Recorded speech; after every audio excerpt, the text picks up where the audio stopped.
بسم الله الرحمن الرحيم اللهم صل على محمد وآل محمد إن الله وملائكته يصلون على النبي يا أيها الذين آمنوا صلوا عليه وسلموا تسليما اللهم صل على محمد وآل محمد بسم الله الرحمن الرحيم اللهم صل على محمد وآل محمد اللهم إني أسألك برحمتك التي وسعت كل شيء وبقوتك التي قهرت بها كل شيء وخضع لها كل شيء وذل لها كل شيء وبجبروتك التي غلبت بها كل شيء وبعزتك التي لا يقوم لها شيء وبعظمتك التي ملأت كل شيء وبسلطانك الذي على كل شيء وبوجهك الباقي بعد فناء كل شيء وبأسمائك التي ملأت أركان كل شيء وبعلمك الذي أحاط بكل شيء وبنور وجهك الذي أضاء له كل شيء يا نور يا قدوس يا أول الأولين ويا آخر الآخرين اللهم اغفر لي الذنوب التي تهتك العصام اللهم اغفر لي الذنوب التي تنزل النقم اللهم اغفر لي الذنوب التي تغير النعم اللهم اغفر لي الذنوب التي تحبس الدعاء اللهم اغفر لي الذنوب التي تنزل البلاء اللهم اغفر لي كل ذنب أذنبته وكل خطيئة أخطأتها اللهم إني أتقرب إليك بذكرك وأستشفع بك إلى نفسك وأسألك بجودك أن تدنيني من قربك وأن توزعني شكرك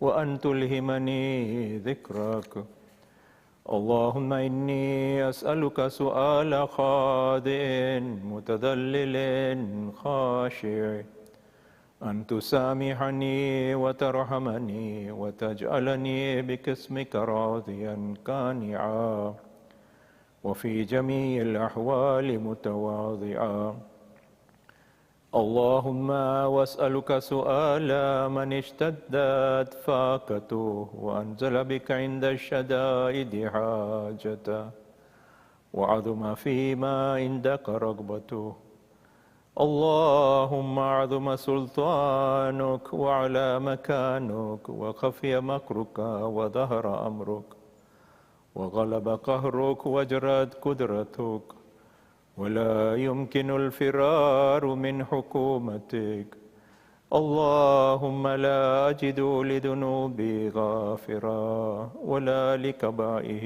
ساترا ولا لشيء من عملي القبيح بالحسن مبدلا غيرك لا إله إلا أنت سبحانك وبحمدك ظلمت نفسي وتجرأت بجهلي وسكنت إلى قديم ذكرك لي ومنك علي اللهم مولاي كم من قبيح سترت وكم من فاده من البلاء أقلت وكم من إثار وقيت وكم من مكروه دفعت وكم من ثناء جميل لست أهلا له نشرت اللهم عظم بلائي وافرت بي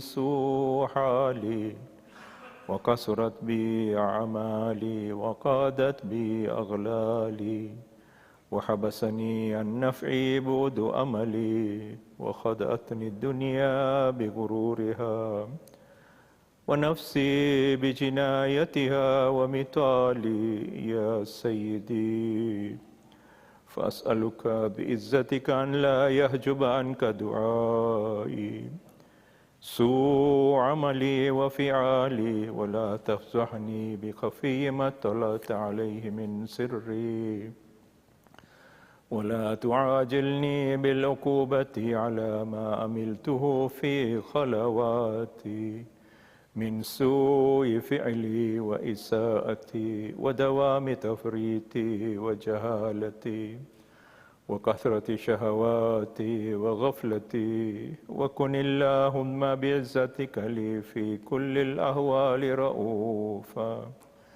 وعلي في جميع الأمور عطوفا. إلهي وربي، من لي غيرك أسأله كشف ضري والنظر في أمري. إلهي ومولاي، أجريت علي حكما اتبعت فيه هوى نفسي، ولم أحترز فيه من تزيين عدوي، فغرني بما أهوى وأسأده ولا ذلك القضاء، فتجاوزت بما جرى علي من ذلك بعد حدودك، وخالفت بعد أوامرك، فلك الحمد علي في جميع ذلك، ولا حجة لي فيما جرى علي فيه قضاؤك. وألزمني حكمك وبلاؤك، وقد أتيتك يا إلهي بعد تقصيري وإسرافي على نفسي،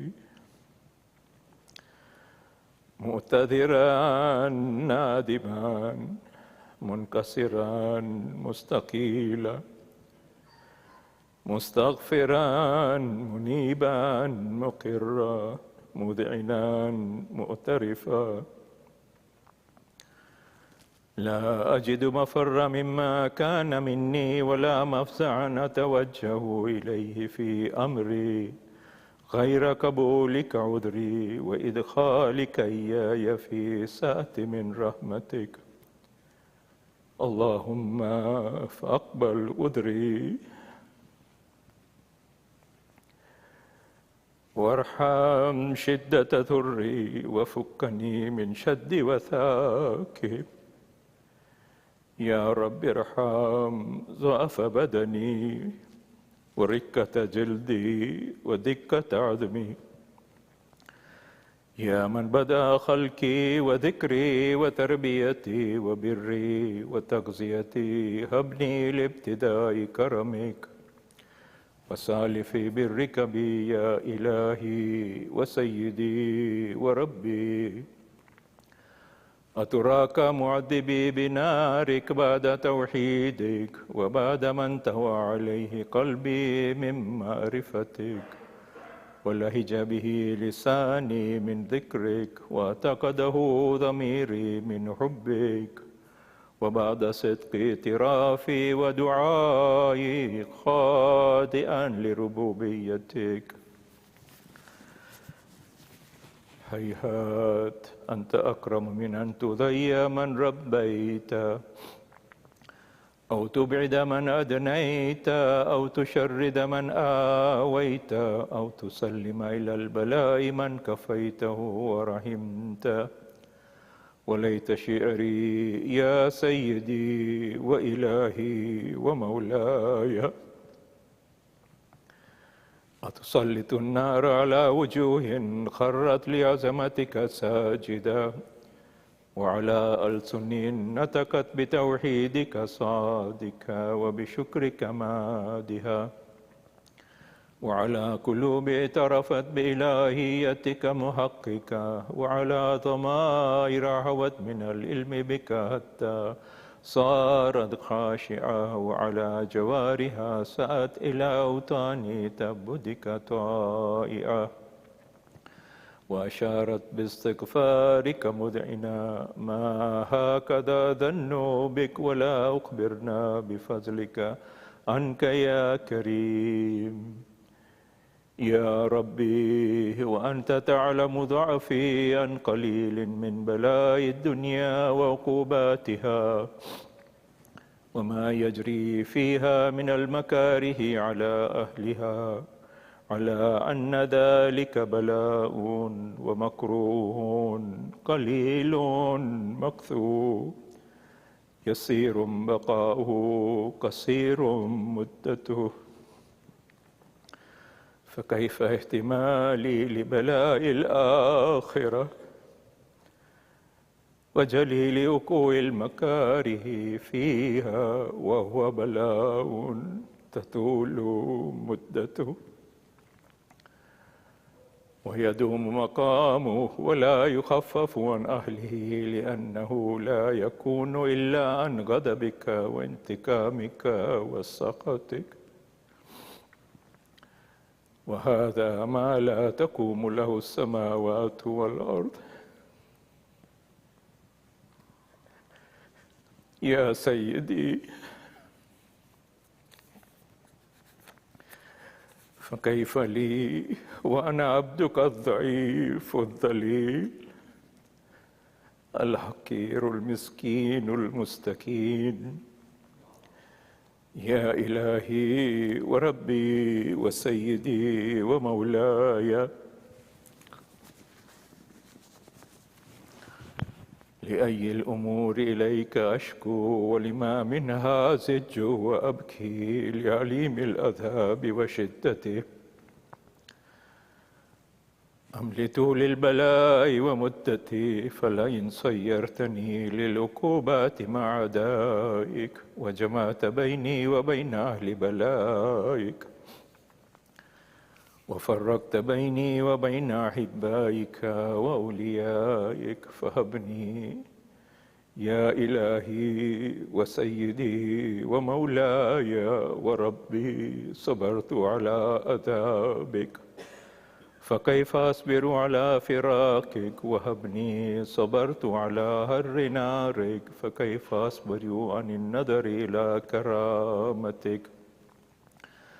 أم كيف أسكن في النار ورجاء عفوك؟ فبعزتك يا سيدي ومولاي أقسم صادقا لئن تركتني ناطقا لعزيجن إليك بين أهلها زجيج الآملين ولأصرخن إليك صراخ المستصرخين ولأبكين عليك بكاء الفاقدين ولو نادينك أين كنت يا ولي المؤمنين، يا غاية آمال العارفين، يا غياث المستغيثين، يا حبيب قلوب الصادقين، ويا إله العالمين، فتراك سبحانك يا إلهي وبحمدك تسمع فيها صوت عبد مسلم سجن فيها بمخالفته وذاق طعم عذابها بمعصيته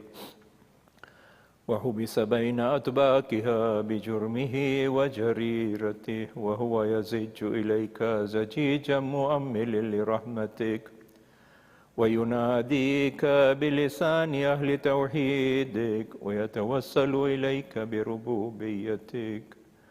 يا مولا، فكيف يبقى في العذاب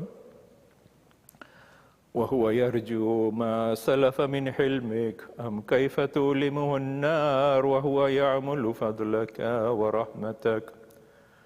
أم كيف يهركه لهيبها وأنت تسمع صوته وترى مكانه؟ أم كيف يشتمل عليه زفيرها وأنت تعلم ضعفها؟ أم كيف يتقلقل بين أطباقها وأنت تعلم صدقه؟ أم كيف تزجره زبانيتها وهو يناديك يا رب؟ أم كيف يرجو فضلك في عتقه منها فتتركه فيها؟ هيهات، ما ذلك الظن بك ولا المعروف من فضلك ولا مشبه لما عاملت به الموحدين من برك وإحسانك، فباليقين أقطع لولا ما حكمت به من تعذيب جاهدك وقضيت به من إخلاد معاندك، لجعلت النار كلها بردا وسلاما، وما كان لأحد فيها مقرا ولا مقاما، لكنك تقدست أسماؤك أقسمت أن تملأ من الكافرين من الجنة والناس أجمعين، وأن تخلد فيها المعاندين، وأن تجل ثناؤك قلت مبتدئا وتتولت بالإنعام متكرما، أفمن كان مؤمنا كمن كان فاسقا لا يستوون. إلهي وسيدي، فأسألك بالقدرة التي قدرتها وبالقضية التي حتمتها وحكمتها وغلبت من عليه أجريتها،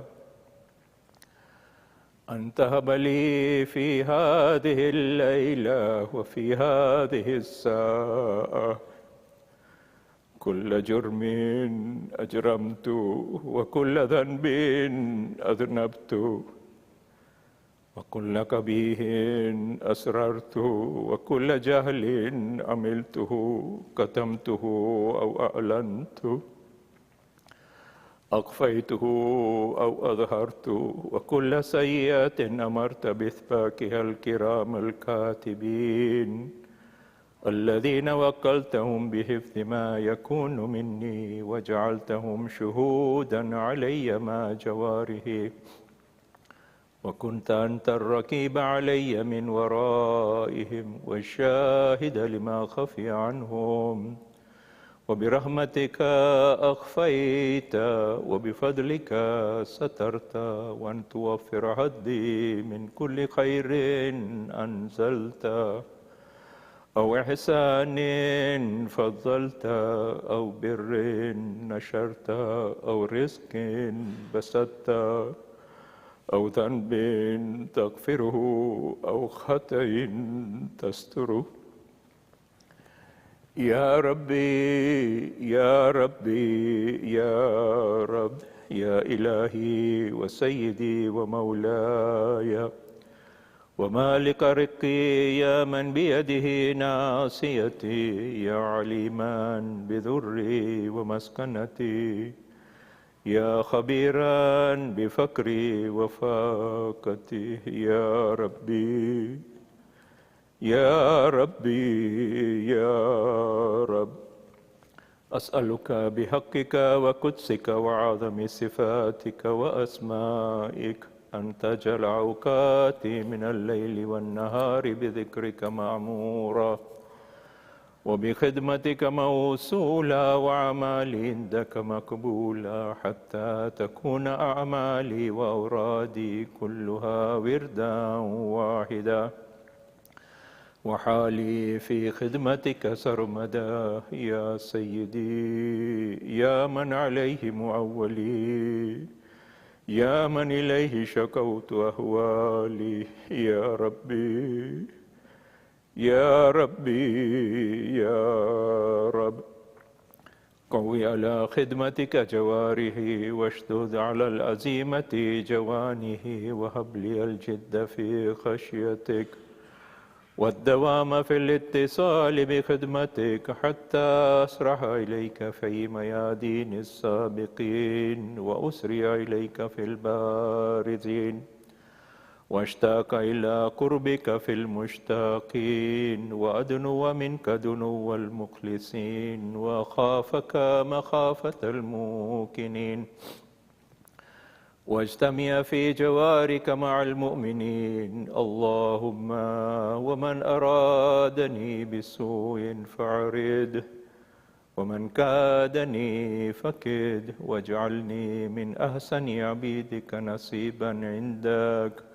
وأقربهم منزلة منك، وأخصهم زلفة لديك، فإنه لا ينال ذلك إلا بفضلك، وجد لي بجودك، وعطف علي بمجدك، واحفظني برحمتك، واجعل لساني بذكرك لهجا، وقلبي بحبك متيما، ومن علي بحسن إجابتك، وأقلني عثرتي، واغفر زلتي، فإنك قضيت على عبادك بإبادتك، وأمرتهم بدعائك، وضمنت لهم الإجابة. فإليك يا ربي نسبت وجهي، وإليك يا ربي مددت يدي، فبعزتك استجب لي دعائي، وبلغني مناي، ولا تقطع من فضلك رجائي، واكفني شر الجن والإنس من أعدائي، يا سريع الرضا. اغفر لمن لا يملك إلا الدعاء، فإنك فعال لما تشاء، يا من اسمه دواء، وذكره شفاء، وطاعته غنى. ارحم من رأس ماله الرجاء، وسلاحه البكاء، يا سابغ النعم، يا دافع النقم، يا نور المستوحشين في الظلم، يا عالما لا يعلم. صل على محمد وآل محمد، وافعل بي ما أنت أهله، وصلى الله على رسوله والأئمة الميامين من آله، وسلم تسليما كثيرا. رحم الله من قرأ الفاتحة.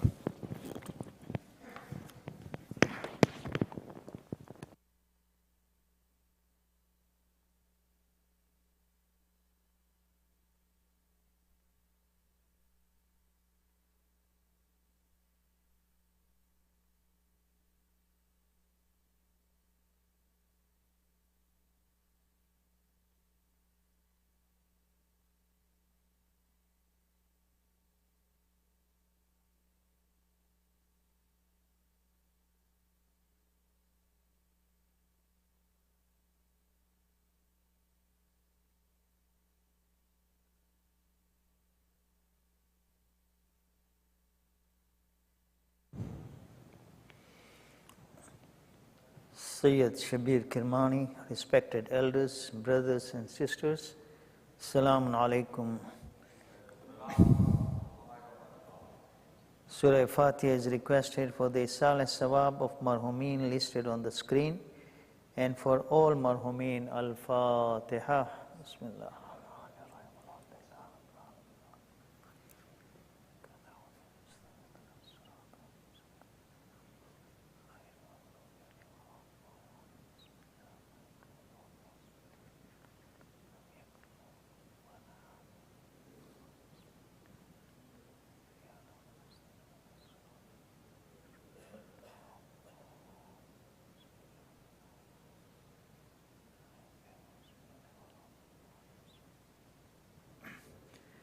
Hayy Yujibu is requested for the names listed on the screen, and for all those in need here and elsewhere. Let's recite together 5 times Amma Yujibu. Bismillahir Rahmanir Rahim. Amma yujibul mustarra iza da'ahu wa yakshifu as-su'. Amma yujibul mustarra iza da'ahu wa yakshifu as-su'.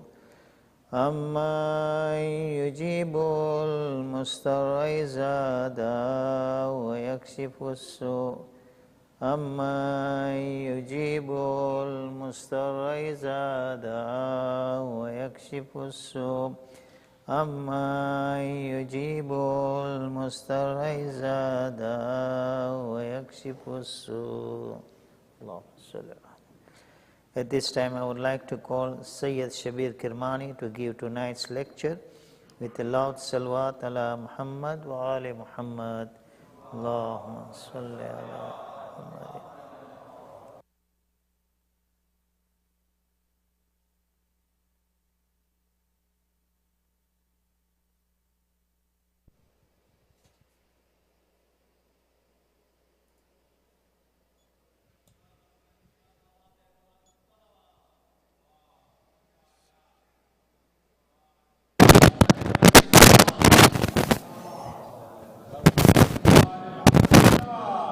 اللهم صل على محمد.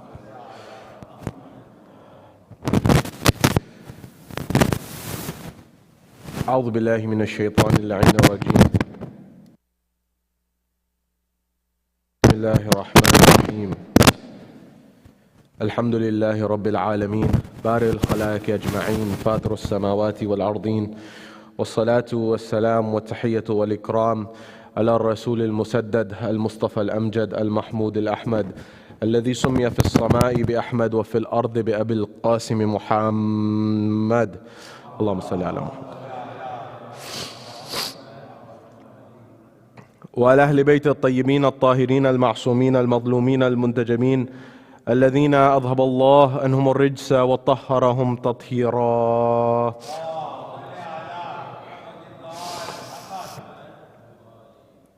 وقل رب اشرح لي صدري ويسر لي أمري واحلل عقدة من لساني يفقه قولي. أما بعد، قال الله تبارك وتعالى في كتاب الكريم: بسم الله الرحمن الرحيم. إنه ليس من أهله إنه عمل غير صالح. صدق الله العلي العظيم. زينوا مجالسكم بالصلوات على محمد وآل محمد. اللهم صل.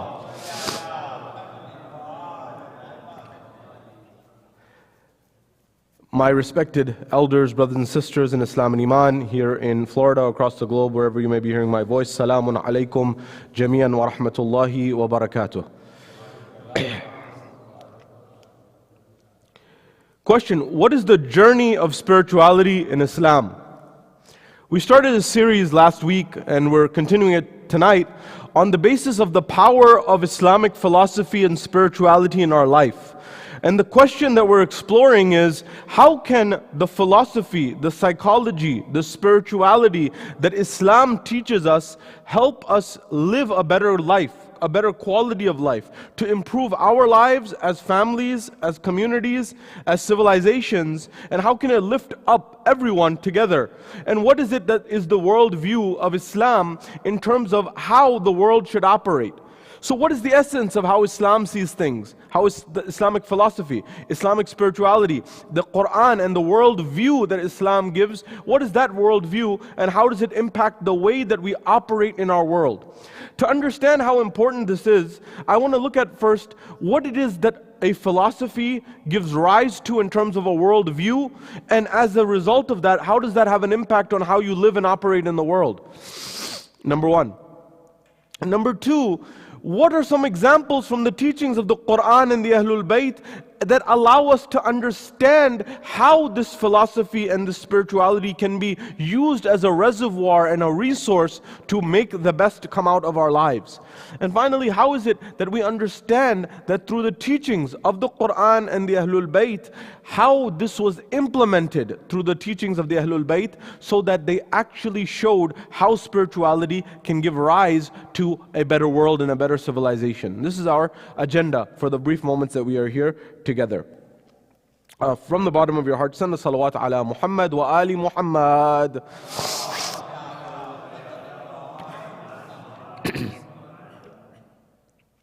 At the first level, in the history of man, you found that typically there was an era and time where everything was decided by might. Might is right. And so the idea was, if you and I have a disagreement or a dispute, we go to the battlefield, and whoever wins on the battlefield wins in the rest of the domain, and that's what survives. As once it was said that war does not determine who is right, only who is left. And the whole idea is, if I'm left to survive, then I'm the one who's right. Of course, as society developed, people said, hold on a second, that's not how we should look at the world. Maybe we're more sophisticated now, maybe we're more civilized now, and maybe we should dispute things in a different way and resolve matters in a different way. So in the last 300 to 400 years, it became the age of diplomacy, the age of discussion, the age of dialogue, the age of coming to agreements on things. Although, if you read the history of Islam, the Prophet was much more prone to have peace treaties and charters earlier than this. But I haven't gotten to Islam yet. The point that I'm saying is this is what emerged. Today, there are hot wars and there are cold wars. Hot wars are direct wars that two entities are fighting face to face on the battlefield. But there are also cold wars, and there's also policy and proxy wars. The wars that are not direct but indirect, and you're seeing many examples of this. But what does this have to do with philosophy and worldview? If I see something and I have a perspective, if I develop that, you will notice in society there's a worldview that's developed based on philosophy, and when that's developed and implemented, people follow suit on that. Example, when America first formed, if you know the history, America was originally these original 13 colonies, for example, that were on the northeast coast. You had, for example, Massachusetts and New York, and for example, New Jersey and the likes, all the way up to, for example, Maryland, Virginia and the likes. And these later ones expanded all the way down the way. But there was no California on the map. There was no Alaska on the American map. There was no Hawaii on the American map. There was no Texas on the American map. These were not part of America. So what happened? What happened was a view or a belief was spread which was called manifest destiny. And manifest destiny said that it is our destiny by God that from sea to shining sea, meaning from the Atlantic to the Pacific, all of this territory should be America. And so when that notion came to rise, then the mindset became, oh, this is our divine right from God that we should be controlling these territories? So then what happens to the Native Americans who are here? They go by the wayside. Because I believe that God gave me this land to control this land. So if you understand this dynamic, you'll understand what's going on in the world today as well. Similarly, you'll find that people who began to raise a slogan that a land without a people for a people without a land, it wasn't very far-fetched because historically this has happened. There were Native Americans here before, but there's others who came and said, well, thank you, but we'd like to have this land. And so similarly, when this happens, it's important for us to understand how does the world see things and how do we see things. And sometimes, in order to see things, you have to know that you see it in a particular way. Example, some people, sometimes they suffer from anxiety. Anxiety is this excessive worry. Now, today we know that that has to do with some chemicals in the brain and some other things as well. But if you've always lived life that way, sometimes you don't even know yourself that you have anxiety. Some outsider can tell you that you have it. Similarly, if you're, for example, someone who's a workaholic, to you it may not seem like I'm working all the time. But others may say that you're working all the time. I was just reading in the news that a European fund manager, he said that they asked him, he's from Norway if I'm not mistaken, why are you investing all of these billions of dollars in America? He said the reality of the matter is because Americans work a lot harder than Europeans. It is what it is. So he's saying this publicly. So there are some cultural differences between these different dynamics of places and people. So similarly, but you often don't understand it if you are in the sea, if you are in the river. So another example of this. For example, if you look at the world, many people say Americans work a lot. And they say another thing is also peculiar about Americans, and that is Americans are more favorable towards risk. Meaning what? If you launch a business and the business fails, America is considered a land of second opportunities. That if it doesn't work out the first time, we'll give you a second chance. Or if you're the president, you can get 6 chances, or many more. And so these examples happen. But this doesn't happen in other parts of the world. For example, the same European conversation said that in Europe, one and done. If you don't make it the first time, you're done. And other parts of the world, this is also true. So this philosophy has a mindset. So that's why in America, you'll find that certain times we find extremes. But in other parts of the world, such as Europe and Australia, you'll find the even dynamics. What do I mean? There's something called in Europe, sometimes in Asia, and sometimes also in Australia, the concept called tall poppy syndrome. Tall poppy syndrome is when the tree of the poppy gets very tall, it gets cut down. And so in some societies, the culture is such, the thaqafat is such, that you don't want to rise, you don't want to be seen as someone who is out of the norm.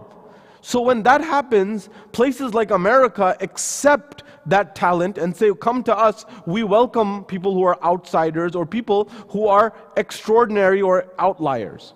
Why am I saying all of this? Now, coming to Islam and bringing everything together, Islam also has a worldview, and Islamic spirituality is based on a worldview. And how I see things has an impact on how I operate in the world.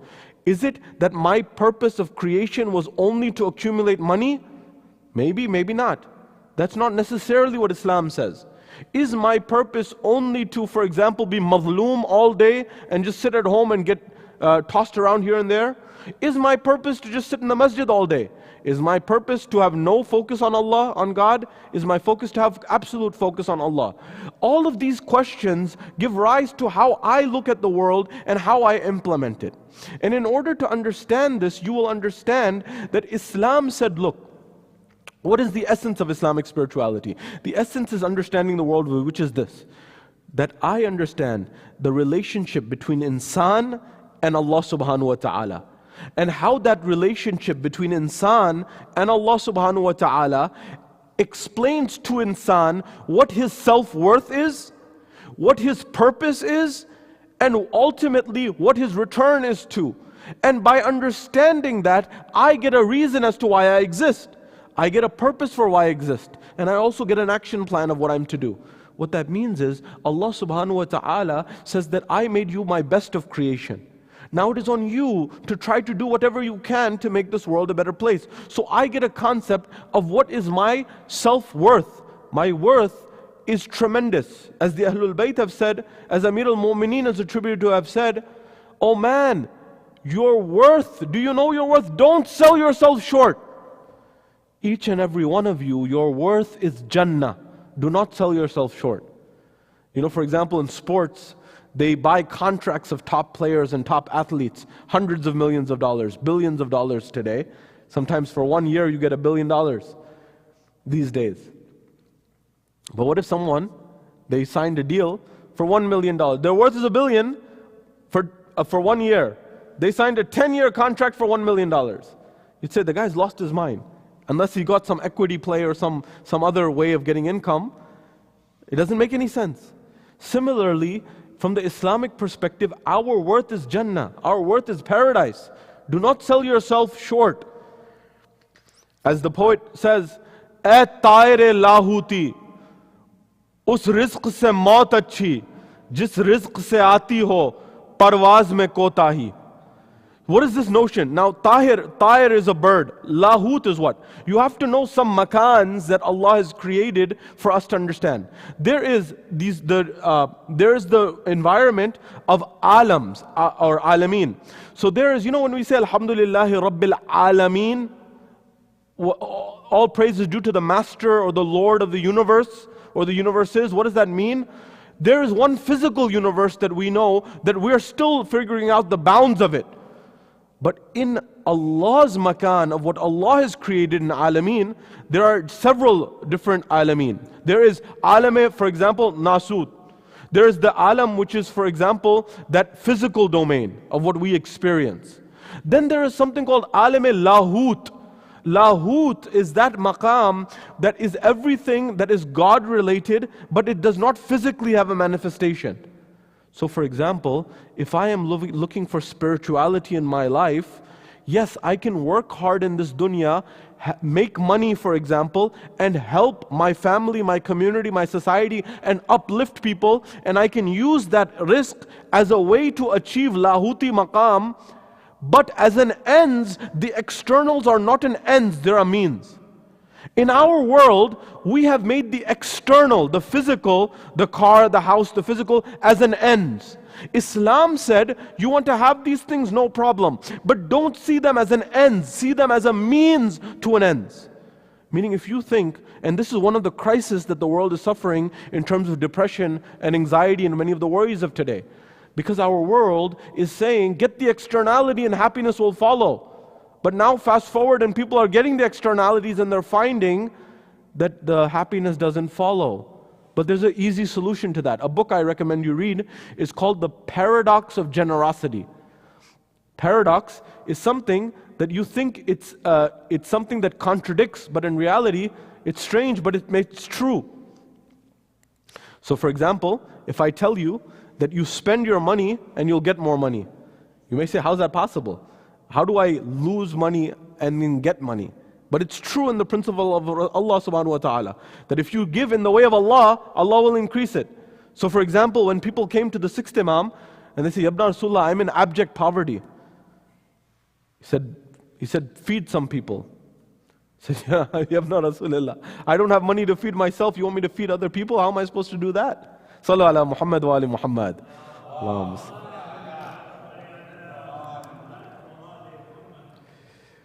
Alhamdulillah, we have money to keep the lights on, inshallah.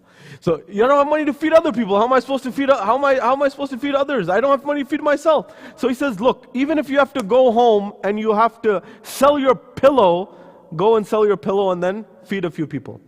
But there's a principle of God, and the principle of God is when you give, He will give it back to you.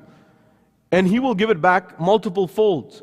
But that's the principle of something being paradoxical. So this book said that the paradox of generosity is this. If you want to have happiness in your life, that is, quantify it, you need to give. There's a study that was conducted at Harvard on this exact subject, for example. And what they looked at was, they gave people two groups, Group A and Group B. One group, they gave them some money and they said, go spend this on yourself. Buy some coffee, whatever you want to buy. And Group 2, they said, spend this money on other people. And they graphed after that. Of course, they didn't tell them what they're studying, but after that, they asked them a series of questions. And they found that in Group A, the people who spent the money on themselves, their happiness was flat. But it was stagnant. It was straight-lined. But the people who spent the money on other people, a friend, a family member, someone they liked, that money ended up, sometimes even a stranger, that money began to increase, or the happiness associated with that money began to increase. And the principle is this. We also know in other studies that when you buy an externality, it does give you some happiness.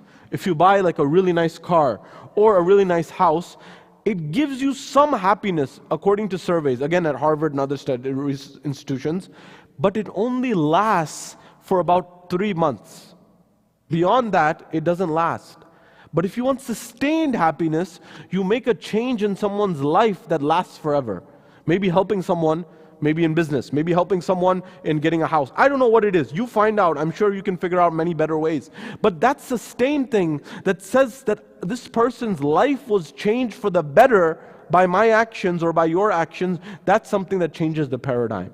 So this is the concept that Islam is giving. So now, when it comes to this and bringing everything to a conclusion, in order to traverse and get to the higher levels of Islamic spirituality, you have to know the stories of the prophets at the next level and the conclusion.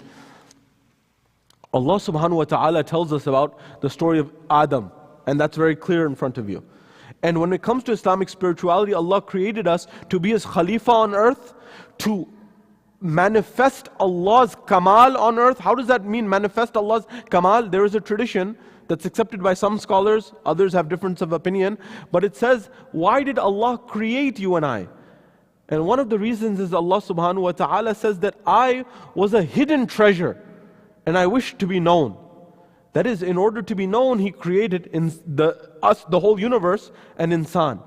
So now, when I look at this, one other element of Islamic spirituality is seeing how all of the pieces connect together.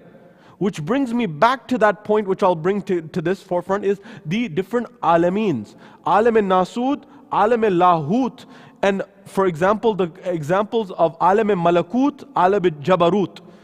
And these are all different realms of creation. There's also Wadi Barhut or Alam Barhut, is that thing that Imam Ali alayhi salam spoke about. That, as you know, that when our souls depart, they go to either Wadi Salam, but if they weren't on the right path, they would go to Wadi Barhut. which is perhaps not the best place to go.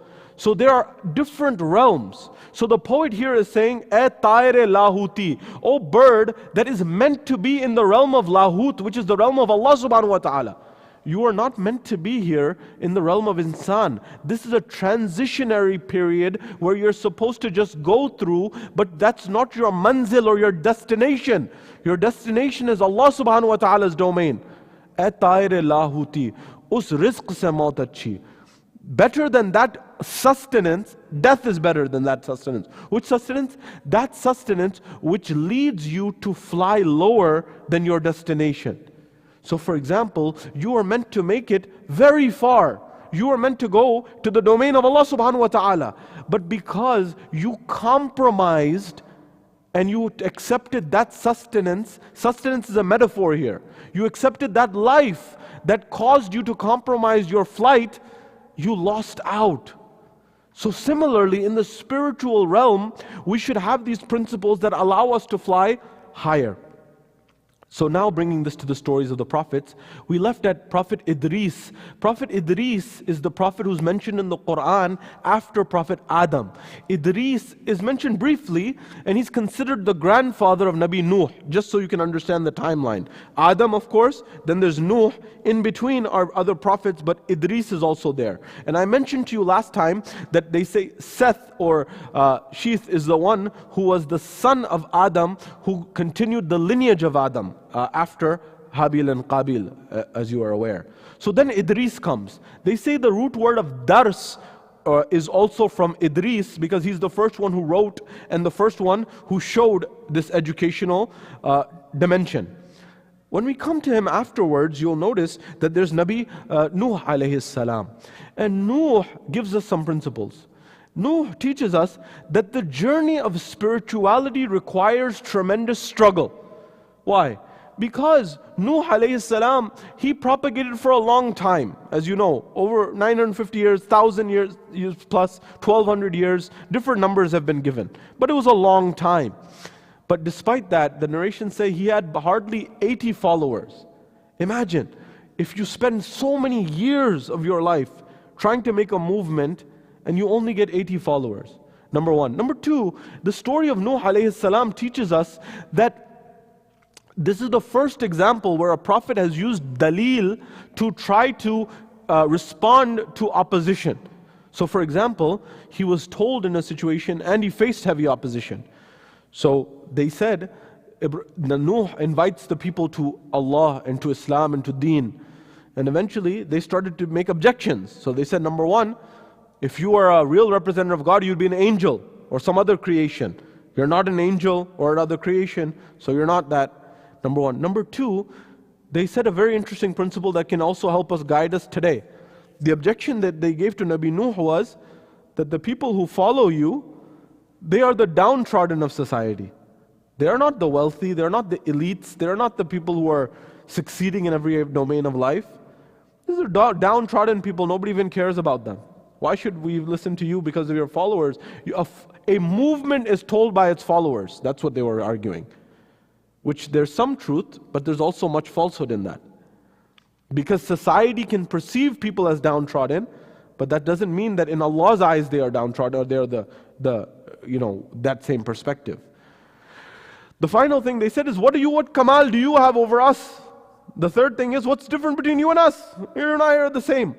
Similarly, if you remember when Allah said the story in the Quran of King Saul, Talut, right?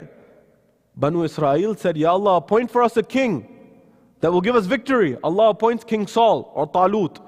And they said, hold on Allah, not this guy. Allah says, first of all, you wanted me to appoint somebody, I appointed someone, now what's the problem? They said, he's not a leader in our eyes. Because their eyes, wealth was the leadership. That was their perspective. Allah subhanahu wa ta'ala says, Zadatan, he's greater than you in what? Bastatan fil ilmi wal jism. He is superior to you in knowledge and in body. And by my criteria, he fits the bill. So then the concept of Nuh continues. They used to mock Nabi Nuh alayhi salam to the point that he would eventually, he responded to them with dalil on every aspect. He said, number one, it's not necessary for me to be a guide that I have to be an angel. Where did you get that concept from? Number two, he said that these followers, in your eyes, they may be the downtrodden of society, but that doesn't mean in God's eyes, that doesn't mean in my eyes, that doesn't mean in everyone else's eyes, they are that. Because in our world, it may seem like that, but that's not necessarily true. You know, there was a time in the history of France, 100 years ago, that there was, in fact, less than that, even 75 years ago, if somebody's relatives were from the bourgeoisie or were considered the elites of society, people would be very embarrassed because they were perceived as the bloodsuckers of society. So people said, I don't want to be associated with that person. So these things have happened in history. I'm trying to explain this because how you look at things matters.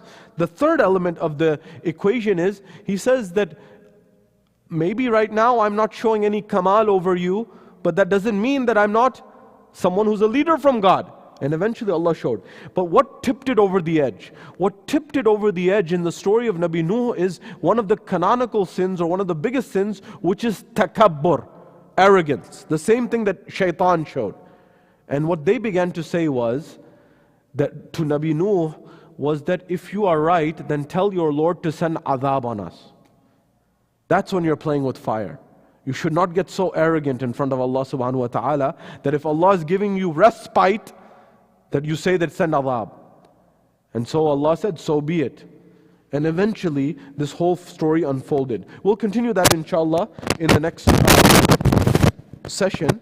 But the point that I wanted to draw is the spiritual destiny and this journey that the prophets teach us is about this. Right now before your eyes, and I'll talk about this more in Jummah tomorrow inshallah, is what's going on in the university campuses. And that's very important to note at Harvard, at Columbia, at the University of Texas, Austin, and many other institutions. This is what they were trying to prevent a year ago when they were calling, or 6 months, 9 months ago, when they were calling presidents to the institutions, to Congress or in front of the Senate committees, hearings. Every revolution, major revolution, Korean War, Vietnam War, others, they started from the university campuses. Because these universities, Berkeley, Columbia, Harvard, UT, Austin, UF, these ones that are considered the top 25, top 30, NYU in the country, they represent the 80-20 principle, the 20% of the elites. These people, their children, represent the 20% elite of society. And they may not, the people, the powers that be may not care about the 80%, but they do care about the 20%, because the 20% impact policy. And you can read the works of Noam Chomsky and others on this to explain how this concept is emphasized. Having said that, the history shows that when this happens, the dominoes are beginning to fall in place. And it's important to understand that just because a movement is small in the beginning, the story of Nuh tells us that just because it's small in the beginning, do not get arrogant and think that it will be small forever. Small rises to rapid very quickly. Nonetheless, the same principle comes when it comes to the story of Karbala. In Karbala, they were but 72, or perhaps a bit more. But regardless, the principle that they teach us, the essence of what they teach us, is when your principle is right, when your essence is right, that you should have that courage to be able to stand on the forefront, to be able to withstand the difficulty. As the poet says, in that moment when Imam Hussein alayhi salam, he put out the lights in the night before Ashura, and he said, if you want to leave, leave. I will give you amnesty. I've already taken zamana of your Jannah. Just leave if you will. But no one moved. As the poet says, Bujhaya ik diya shehne 72 ho gaye roshan, andhera khud pareshan hai, bujha kya tha, jala kya hai. Says that there was one candle that Rasulullah's grandson Imam Hussein, he extinguished that one candle in the middle of the night. And when he extinguished it, it's as if 72 candles lit up. And till this day, the world is perplexed by what happened. That is, how is it that one puts out light and puts in light? This is the concept of how the Ahlul Bayt brought out the best of humanity. Rasulullah uplifted Bilal. Bilal was not considered great by society's standards. But in the eyes of Allah and Allah's Messenger, he was elevated. He became the finance minister of the Muslim empire, a slave the other day. but he untapped his potential. Imam Ali untapped the potential of Malik al-Ashtar. Imam Hussein alayhi salam untapped the potential of the 72 of Karbala. But one person, tonight is the Majlis of Isal al-Sawab, it's a night to remember our marhumeen. One of the people that we remember from the plains of Karbala is the flag bearer of Karbala, the Alamdar of Karbala. That is, historically, the flag bearer is always the person who is the person who represents the strength of the army. You know, we have these alams, we should explain to people what's its history and its basis. I went to the Metropolitan Museum in New York City, and I saw 2 alams with my own eyes, one from the Iranian era, one from the Indian era. These are over 200 to 300 years old, and they talked about the symbolic importance of Ashura, Imam Hussein, as well as the element of flag bearer. So sometimes we don't know our own history and we start pointing fingers, but it's important to know where this came from so I can explain to my children. The poet once said, Roz roza-e sheh par kaise haziri hogi, Roz roza-e sheh par kaise haziri hogi, hasrat-e ziyarat ne taziya bana dala. They said, how are you going to go every day to Karbala? For the subcontinent in India, living 100, 200 years ago, you can't go to Najaf every day. You can't go to Karbala every day. And that wish, that arzu, that love, that wanting to have it, led to the tazia to be arisen. So it's not something that's out of the blue. So it's important for us to understand these things. Anyways, the flag bearer, the representative of the flag bearer, at times was Imam Ali alayhi salam, at times it was Ja'far al-Tayyar in the history of Islam, and at times, of course, it was Abu al-Fadl al-Abbas ibn Amir al-Mu'mineen. And what do we say in the ziyarah of Abu al-Fadl al-Abbas that we recite on Thursday nights? As-salamu alayka ya Abdul Salih, al-muti'u lillahi wa li rasulih. That As-salamu alayka ya Abdul Salih, O servant, O Salih servant of Allah subhanahu wa ta'ala.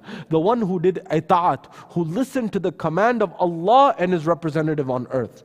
You know, to have the ability to destroy someone and to control your nafs is one of the most difficult things. And this is what Abu al-Fadl al-Abbas exemplified at the highest level. Ajrukum ala Allah.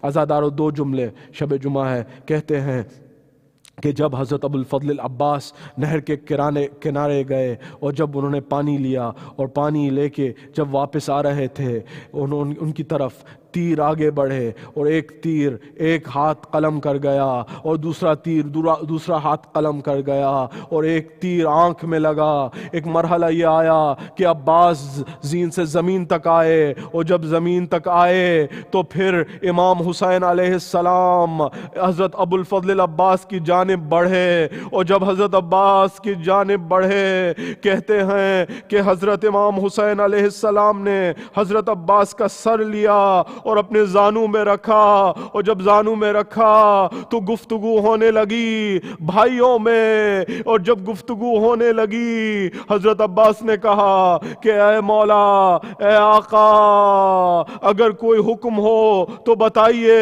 میں حاضر ہوں میں عمل کروں گا میں اس پہ عمل کروں گا جب تک جان باقی ہے میں عمل کروں گا. امام نے عباس کو دیکھا اور پھر عباس سے گفتگو کی. عباس نے کہا آقا میں اس دنیا سے جانے والا ہوں مگر میری ایک آخری آرزو ہے. کہا عباس آرزو کیا ہے خواہش کیا ہے؟ کہا میں چاہتا ہوں کہ جب میں اس دنیا میں آیا تو پہلا دیدار پہلی دفعہ میں نے آپ کی جانب دیکھا. جب میں جا رہا ہوں تو میں چاہتا ہوں کہ میں آپ کی جانب دیکھوں آخری بار. تو پھر امام نے کہا ہوگا اے عباس دیکھو میری جانب کیوں نہیں دیکھ رہے؟ کہا مولا آنکھ میں تیر ہے آنکھ میں لہو ہے خون ہے دکھائی نہیں دے رہا. میں آپ کو زحمت نہ دیتا مگر میرے ہاتھ نہیں ہے. اگر زحمت نہ ہو تو میری آنکھ صاف کر دے تاکہ میں آپ کی زیارت کر سکوں.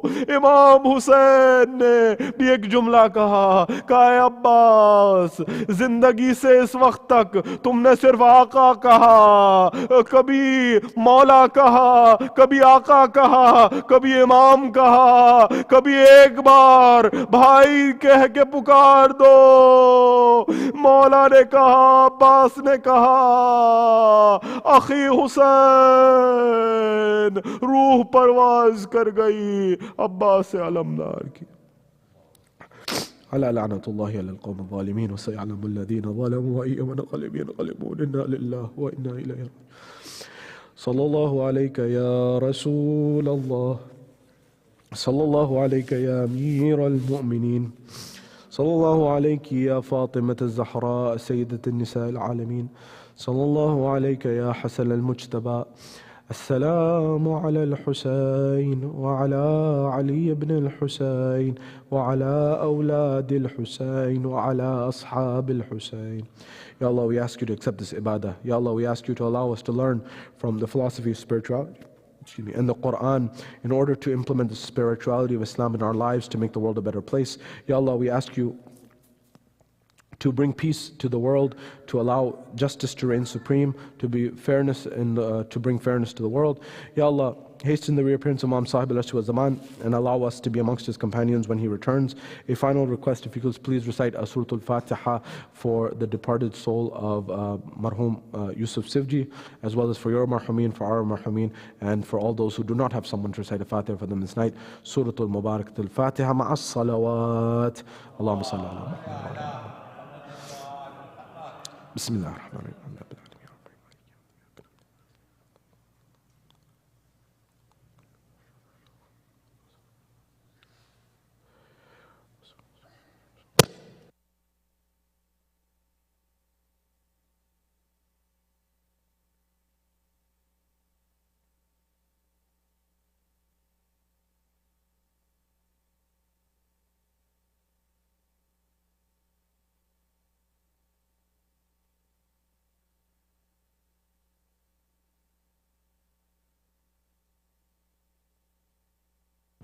توجه زيارة.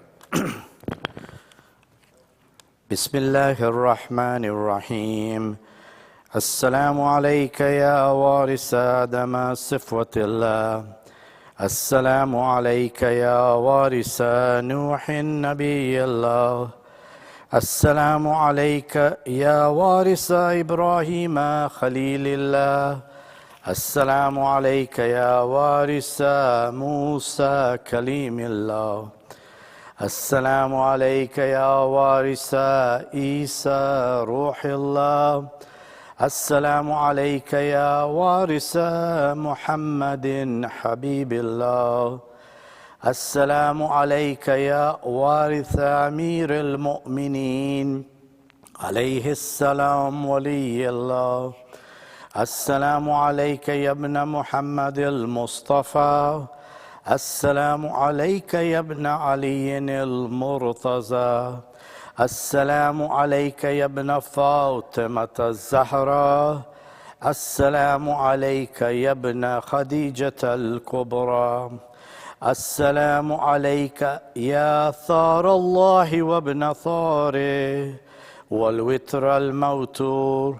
أشهد أنك قد أقمت الصلاة وأعطيت الزكاة وأمرت بالمعروف ونهيت عن المنكر وأطعت الله ورسوله حتى أتاك اليقين.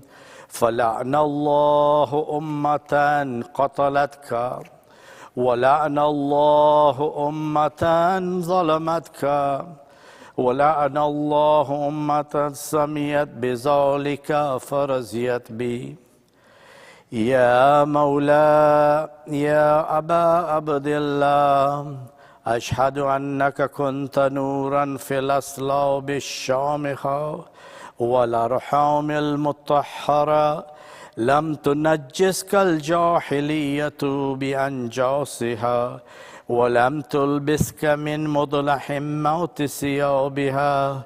وأشهد أنك من دعائم الدين وأركان المؤمنين وأشهد أنك الإمام البر التقي الرضي الزكي الحادي المهدي.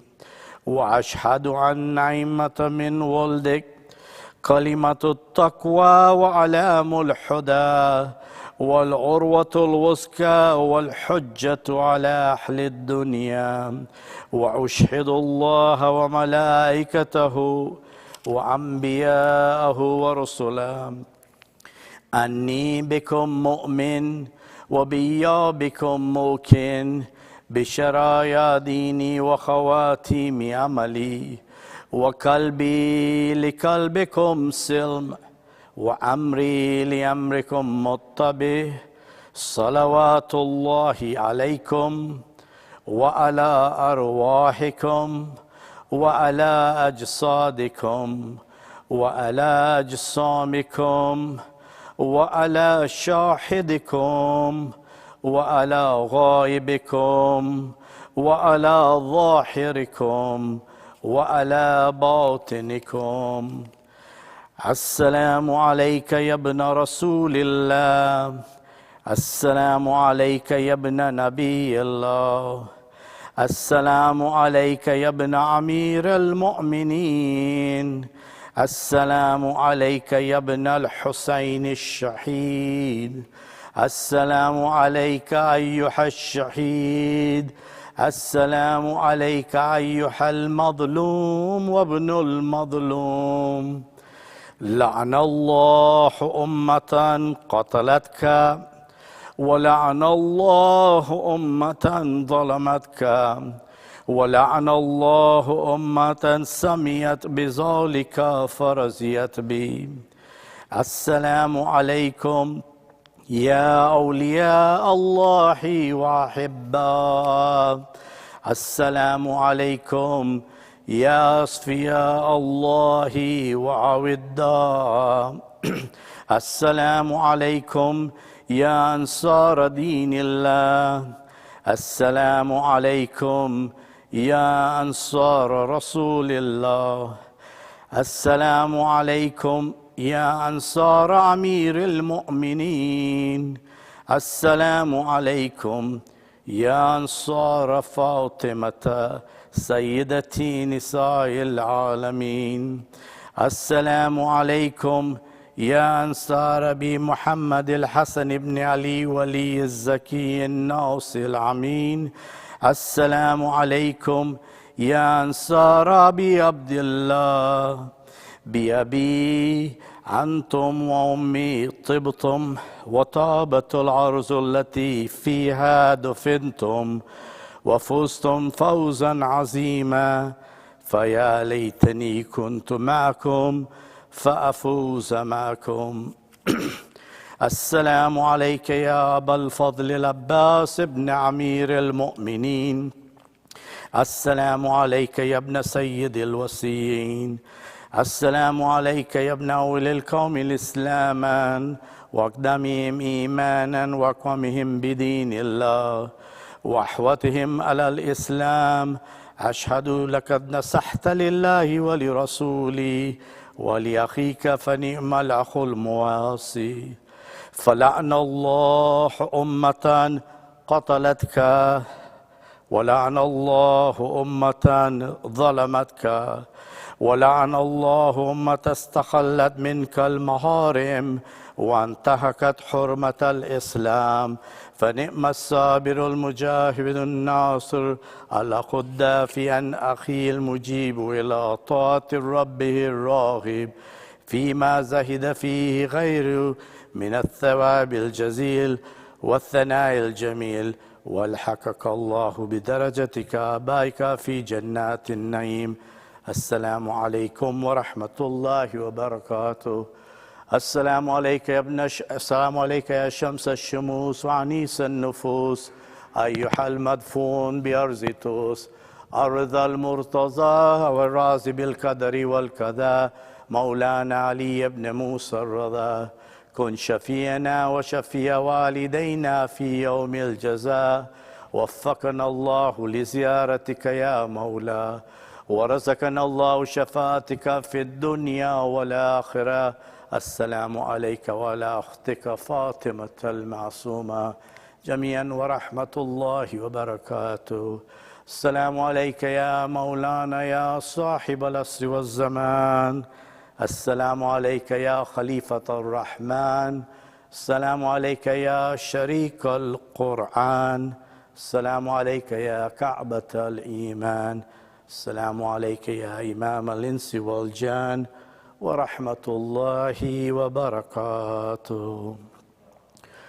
اللهم كل وليك الحجة ابن الحسن صلواتك عليه وعلى آبائه في هذه الساعة ففي كل ساعة وليا وحافظا وقائدا وناصرا ودليلا وعينا حتى تسكنه أرزك طوعا وتمتعه فيها طويلا برحمتك يا أرحم الراحمين. سورة محمد وآل محمد. سورة المباركة الفاتحة.